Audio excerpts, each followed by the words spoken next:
In the same way, in human beings, the axis is the most important. That's the main principle of life we have got, is our axis. We have to stand on our axis. Those who do not stand on their axis, stand more towards the left or towards the right, are capable of complete destruction. Because either they will be destroyed by too much of right side or too much of left side. So our axis has to be properly dealt with. Now those people who do not have a proper axis can have problems of different chakras, of different kind of quality in a person.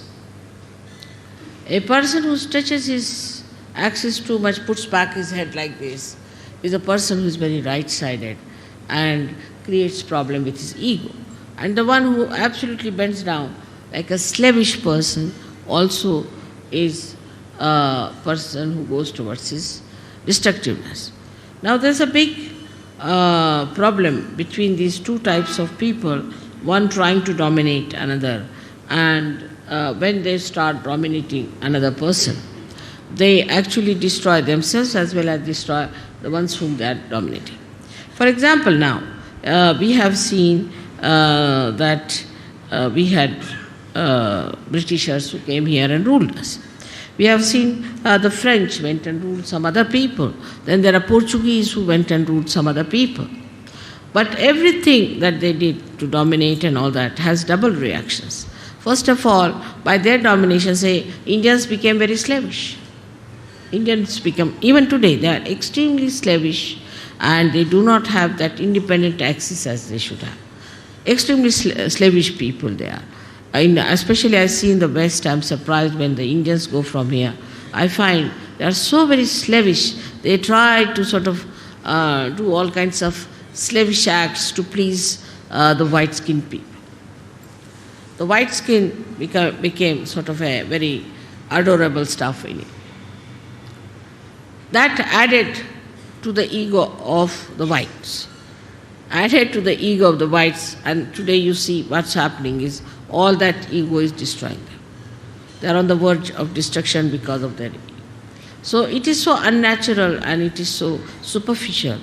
One has to understand that what is the best within a human being is his axis. And everybody has an axis, and one must respect the axis of every person. In Sahaja Yoga, I don't know you by your faces so much. I know you by your chakras, by your sushumna, what sort of a sushumna you have. If you have a deep sushumna, I know you as a deep person. If you have a superficial sushumna, I know you as a person with a very superficial type of a sushumna. And even if you make up something by sort of being very nice or good or talking about Sahaja Yoga or knowing too much about Sahaja Yoga and saying things which will baffle normally anyone as if you are masters of Sahaja Yoga, I know how deep you are. So the depth on the axis is more important than anything else. Your axis has to be very deep. Now you will say that, Mother, the axis is the same as it is. So how can it be deep? So in the axis, as you see, is made in human beings, is like a 3.5 coiled paper-like thing. And the inside of it is the Brahmanadi. The Brahmanadi is a very, very small little, we can call a very, very hair-like thing, where only a hair-like Kundalini can pass through. But when the person is deep, this Brahmanadi is bigger, and all the rest of them, which are coiled into each other, are smaller. While the people who are not deep, their outside, what you call the foldings, are bigger than the inside small thing.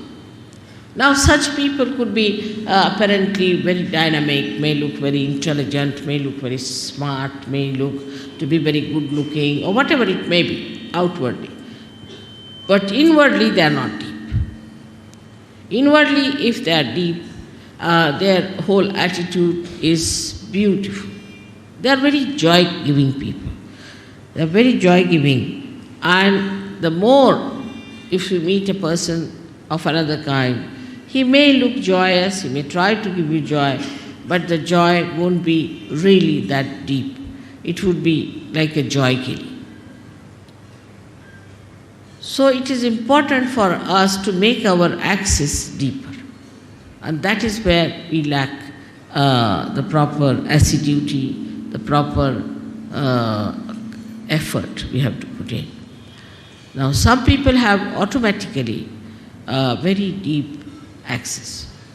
And some people have very, very, what should you say, a very constricted type of the axis.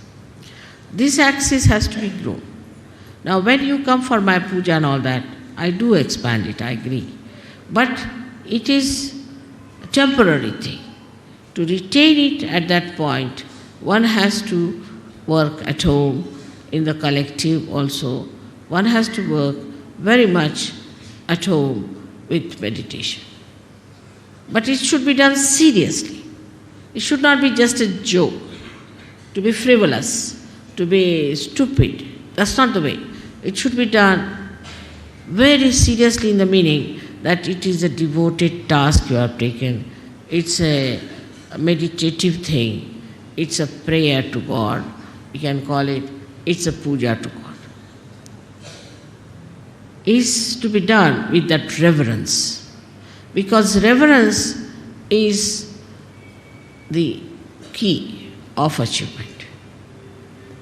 If you have no reverence about yourself and no reverence of others, then it cannot be done. But first you must have reverence for your own life. What am I doing with my life? Where am I wasting it? Why should I waste it? Why should I be deep? After all, there must be some purpose of my life. Am I serving my purpose? Am I doing that?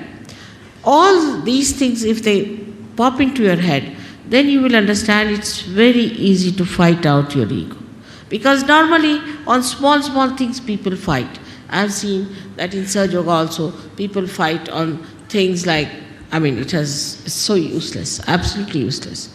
To me, it sounds stupid to even mention the way people fight over small things and quarrel. But a deep person, even if he doesn't speak much, even if he doesn't show off much, even if he doesn't sit in the front line, he expresses himself through his depth, because I can work out better through that. So to develop this, one must meditate. Important thing is to meditate. Every day, every day, every day.